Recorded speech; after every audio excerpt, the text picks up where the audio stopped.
আমরা দেখলাম যে 5 আগস্টের পরে একটু ঐক্যের সুতাটা মাঝে মাঝে মনে হয় যে একটু ঢিলা হয়ে যায় অথবা বিচ্যুত হয়, এবং তারপরে পলাতক প্রধানমন্ত্রী শেখ হাসিনার একটা অডিও ভাইরাল হলো যে উনি টুপ করে ঢুকে যাবেন, তখন আবার সবাই ঐক্যবদ্ধ হলো।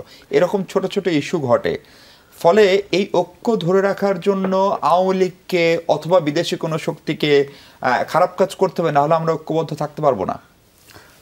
রিয়েলিটি অনেকটা তাই।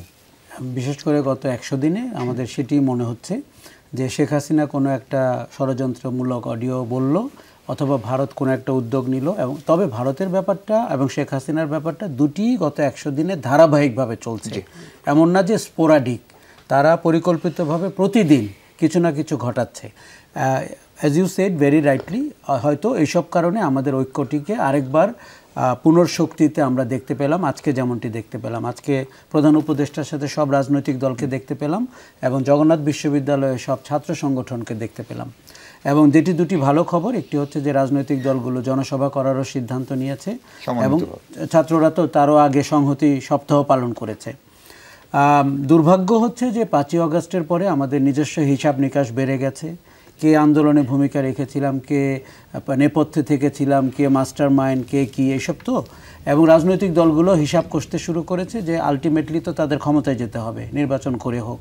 সেই নির্বাচনে ভালো করার জন্য এমনকি কেউ কেউ ভারতের সাথেও যোগাযোগের চেষ্টা করেছে। ভারত স্বাভাবিকভাবেই বাংলাদেশের রাজনীতিকে কন্ট্রোল করতে চায়। গত 15 বছর একভাবে কন্ট্রোল করেছে, যেখানে আপনি দেউলিয়া বাংলাদেশকে দেখতে পেয়েছেন, বিকজ ওই শাসন আমলের কোনো ম্যান্ডেট জনগণ থেকে তারা পায়নি। অতএব তারা ভারত থেকে ম্যান্ডেট নিয়েছেন, নিজেরা ঠিক করেছিলেন, তারা বিজয়ী হয়েছেন। এখন ভারত চেষ্টা করবে যে আমাদের রাজনৈতিক অঙ্গনে তারা যেন আরেকটি লেজিটিমেট পার্টনার খুঁজে পায়, সেটা বিএনপি হোক, জামাত হোক, এমনকি ছাত্রশক্তি হোক, তাদেরকে খুঁজবে। ভারত এইসব ব্যাপারে অনেক দক্ষ, এবং আমি মনে করি ভারতের পুরো ইতিহাসে বাংলাদেশের 5ই আগস্টের বিপর্যয় বা গত শাসনটির সাথে অঙ্গাঙ্গিভাবে জড়িত থাকা ভারতকে ঠান্ডা মাথায় বিবেচনা করতে হবে যে তারা এই কাজটি কেন করেছিল, তাতে তাদের লাভ কি হয়েছে, তাতে তাদের ক্ষতি কি হয়েছে। আপনি খেয়াল করে দেখুন, যে দেশটি পৃথিবীতে সবচেয়ে বড় গণতান্ত্রিক দেশ বলে, সে কি করে পাশের গণতান্ত্রিক শাসনকে নষ্ট করে, সে কি করে একের পর এক নির্বাচনহীন নির্বাচনকে বিজয়ী ঘোষণা করে আওয়ামী লীগকে। এর একটা উত্তর হতে পারে যে সে এমন সব সুবিধা আদায় করতে পেরেছে, রাজনৈতিক সুবিধা, কূটনৈতিক সুবিধা, এই যে ডক্টর সায়ন্ত বলছিলেন যোগাযোগের সুবিধা, কৌশলগত সুবিধা, বর্ডারে আপনার $4 থেকে $5 বিলিয়ন কম খরচ হয়েছে, বিচ্ছিন্নতাবাদীরা বাংলাদেশের ভূখণ্ডে ঢুকতে পারেনি ইত্যাদি। তার চেয়ে বড় যেটি হয়েছে, ভারত যে একটি মোরাল হিসাবে পৃথিবীতে আবির্ভূত হতে চাচ্ছে, তখন তো আপনার কিছু সাগরেদ লাগে একটা মোরাল যখন হয়। তো বাংলাদেশ তার একটা বাধ্যগত অনুগত সাগরেদ হয়েছে, যেটা পশ্চিমবঙ্গও না। ওইখানে মমতা বন্দ্যোপাধ্যায়ের মতো দ্বিচারিতাপূর্ণ একজন মহিলা কিন্তু আছেন, যাকে ঠিক প্রেডিক্ট করা যায় না সে কোন দিকে যাবেন। বাংলাদেশ ইস্যুতেও কিন্তু উনি অদ্ভুত সব কথা বলছেন, এবং ভদ্র মহিলার যে জাতপাত এটি আমরা বুঝতে পারি তার কথা থেকে। কাজেই ভারত মৌকা পেয়ে গেছিল বাংলাদেশকে ব্যবহার করে আন্তর্জাতিক দুতিয়ালি, আন্তর্জাতিক মরলিপনা, বাংলাদেশের অভ্যন্তরীণ রাজনীতি কিন্তু ভারত নিয়ন্ত্রণ করছিল। বাংলাদেশের গত কয়েকটি মন্ত্রিসভার অন্তত 50 ভাগ মন্ত্রী ভারতের আনুকূল্যে মন্ত্রী হয়েছেন, উপদেষ্টারা কেউ কেউ সেটি হয়েছেন। তা না হলে তারা কেন বলেন ট্রানজিট দিতে গেলে আমাদের লজ্জা লাগে ফি চাইতে, শুল্ক চাইতে? তার মানে তারা, তাদের নিয়োগকর্তা হচ্ছে ভারত। কাজে নালে আপনি বাংলাদেশের উপদেষ্টা, বাংলাদেশের মন্ত্রী তো এই কথা বলবে না। এখন দেখুন, ভারত আমাদের উপরে একটি অঘোষিত যুদ্ধ চাপিয়ে দিয়েছে। আমি এটিকে যুদ্ধই বলছি, কেননা আগের দিনের মতো কিন্তু অস্ত্রপাতি নিয়ে যুদ্ধ হবে না। এখনকার যুদ্ধটি হবে প্রোপাগান্ডা, মিডিয়া, ইস্যু তৈরি করা, কখনো হিন্দু নামানো, কখনো ব্যাটারি নামানো, কখনো আনসার নামানো, এগুলোই তো যুদ্ধ। আমি নিশ্চিতভাবে মনে করি আমাদের একটি ভারত বিষয়ক একটি উচ্চ পর্যায়ের সেল ভবিষ্যতে মন্ত্রণালয়ও হতে পারে, করা দরকার। কারণটা বলি, এটি শুধুমাত্র একটি পররাষ্ট্রনীতির বিষয় না, ভারত আমাদের অভ্যন্তরীণ রাজনীতির বিষয়। আগামী নির্বাচনের পরের সরকার, সব কিছুতে আপনি ভারতের অন্তর্ভুক্তি দেখতে পাবেন, রোল দেখতে পাবেন। বিসদৃশ হতে পারে, আবার তারা সুচারুভাবে ঢুকেও যেতে পারেন।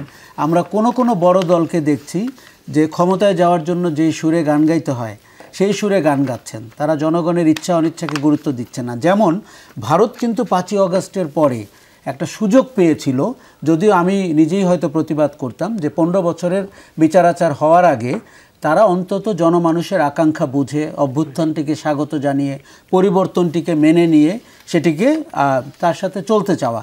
কিন্তু উল্টো ভারত যেটি করলো, তারা বলল এটি জঙ্গি, এটি হিজবুত তাহরির, এটি ইসলামিস্ট, প্রফেসর ইউনুস ইসলামিস্টদের নেতা ইত্যাদি। প্রফেসর ইউনুস এবং নরেন্দ্র মোদীর ফোন আলাপ, ওটি একটি অত্যন্ত বিচ্ছিন্ন ঘটনা। দেখুন, কার্টসি কল, আমরা অনেক কথা ফোন আলাপে বলি, কিন্তু আমার মেশিনারিজ যদি ব্যস্ত থাকে আপনাকে ব্যতিব্যস্ত করতে, আপনি দেখুন অজিত দোভাল বলে যে ভদ্রলোক আছেন, তাকে আমার ধারণা আন্তর্জাতিক আদালতে নেওয়া দরকার।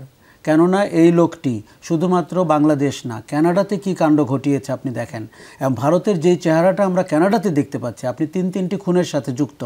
কানাডিয়ান সরকার বলেছে যে তারা রয়ের নিষিদ্ধ ঘোষণা করতে চায় সন্ত্রাসী সংগঠন হিসাবে। পৃথিবীতে আর কোনো রাষ্ট্রীয় গোয়েন্দা সংস্থাকে সন্ত্রাসী সংগঠন হিসাবে কিন্তু ঘোষণার দাবি ওঠে নাই, এটি ভারতের। এবং সেই এবং সেই অজিত দোভাল বাংলাদেশে গত 15 বছরে কি রোল প্লে করেছে আপনি অনেকটাই খুব কাছাকাছি দেখেছেন। কেননা আপনি সেই পররাষ্ট্র মন্ত্রণালয়ের অনুষ্ঠানগুলোতে গেছেন, আমরা সুশীল সমাজের মিলিত সভাগুলোতে গেছি, আমি রয়ের অফিসারদের উপস্থিতি দেখেছি, তাদের অফিস আদালতের কর্মকাণ্ড সম্পর্কে জেনেছি। গত সরকারটি বাংলাদেশের দরজা খুলে দিয়েছিল ভারতের। দেখুন, ভারতের একজন বিচ্ছিন্নতাবাদীকে বাংলাদেশের ঢাকা শহর থেকে রয়ের লোকরা তুলে নিয়ে গেছেন। এই ঘটনাগুলো ঘটেছে। আচ্ছা, এখন যেটি আপনি বলছিলেন যে আমরা ঐক্য পেয়েছি কিনা, আমার মনে হয় ফাইনালি আমরা একটা ঐক্য খুঁজে পেয়েছি এবং ভারত ডিস্টার্ব করতে থাকুক, এটি আমি চাই। তাহলে আমাদের ঐক্যটা ধরে